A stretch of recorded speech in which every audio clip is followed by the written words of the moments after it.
जय श्री कृष्ण मित्रों, आप सभी कैसे हैं। मैं स्वागत करती हूं प्रियंका आपका जीवन और आध्यात्म में। मित्रों, आज मैं आप लोगों के लिए लेके आई हूं भीमाशंकर ज्योतिर्लिंग की कथा। तो मैंने अपने चैनल पे 12 ज्योतिर्लिंग के बारे में बताया है कि वो कहाँ कहाँ पर स्थित है और कुछ ज्योतिर्लिंग की कथा भी आप लोगों को सुनाई है। अभी आज मैं आप लोगों के लिए 6वें ज्योतिर्लिंग भीमाशंकर की कथा लेके आई हूँ। ये जो ज्योतिर्लिंग है वो पुणे से लगभग 100 किलोमीटर की दूर सह्याद्री की पहाड़ी पर स्थित है। भीमाशंकर कहते हैं इस ज्योतिर्लिंग की स्थापना के विषय में शिव पुराण में कहा गया है कि प्राचीन काल में भीम नाम का एक महाप्रतापी राक्षस था। वह कामरूप प्रदेश में अपनी मां के साथ रहता था। वह महाबली राक्षस राज रावण के छोटे भाई कुंभकर्ण का पुत्र था, लेकिन उसने अपने पिता को कभी भी नहीं देखा था। उसके होश संभालने के पूर्व ही भगवान राम के द्वारा कुंभकर्ण का वध कर दिया गया था। जब वह युवावस्था को प्राप्त हुआ तब उसकी माता ने उससे सारी बातें बताई। भगवान विष्णु के अवतार श्री रामचंद्र जी द्वारा अपने पिता के वध की बात सुनकर वह महाबली राक्षस अत्यंत सतन और क्रुद्ध हो गया था। अब वह निरंतर भगवान श्री हरि के वध का उपाय सोचने लगा। उसने अपने अभिष्ट की प्राप्ति के लिए 1000 वर्ष तक कठिन तपस्या की थी। उसकी तपस्या से प्रसन्न होकर ब्रह्मा जी ने उसे लोक विजयी होने का वरदान दे दिया था। अब तो वह राक्षस ब्रह्मा जी के उस वर के प्रभाव से सारे प्राणियों को पीड़ित करने लगा। उसने देवलोक पर आक्रमण करके इंद्र आदि सभी देवताओं को वहां से बाहर निकाल दिया।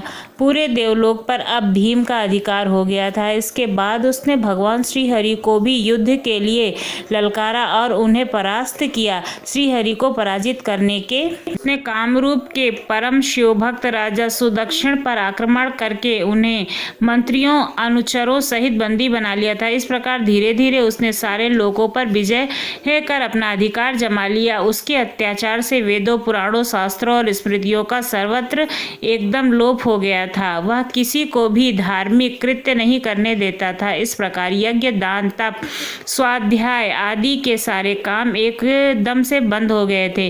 भीम के अत्याचार की भीषणता से घबराकर ऋषि मुनि और देवगण भगवान शिव की शरण में गए और उन्होंने अपना तथा अन्य सारे प्राणियों का दुख उन्हें कह सुनाया। उनकी यह प्रार्थना सुनकर भगवान मैं शीघ्र ही उस अत्याचारी राक्षस का संहार करूंगा। उसने मेरे प्रिय भक्त कामरूप नरेश सुदक्षिण को भी अपना सेवक बना लिया है। वह अत्याचारी असुर अब और अधिक दिन तक जीवित नहीं रहेगा। भगवान शिव से इस आश्वासन को पाकर ऋषि मुनि और देवगण अपने अपने स्थान को वापस लौट गए। इधर राक्षस भीम के बंदी गृह में पड़े हुए राजा सुदक्षिण ने भगवान शिव का ध्यान किया।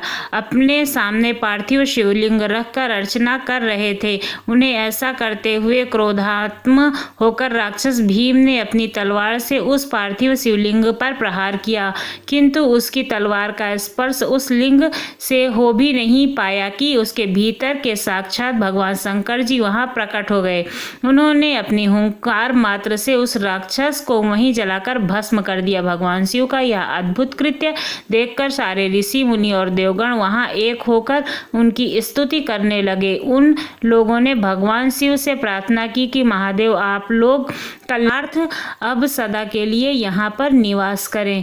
यह क्षेत्र शास्त्रों में अपवित्र बताया गया है। आपके निवास से यह परम पवित्र पूर्ण क्षेत्र बन जाएगा। भगवान शिव ने सबकी प्रार्थना के लिए निवास करने लगे। उसका यह ज्योतिर्लिंग भीमेश्वर के नाम से विख्यात हुआ। शिव महापुराण में यह कथा पूरे विस्तार से दी गई है और इस ज्योतिर्लिंग की महिमा अमोघ है। इसके दर्शन का फल कभी भी व्यर्थ नहीं जाता। भक्तों की सभी मनोकामनाएं यहाँ आकर पूरी होती हैं।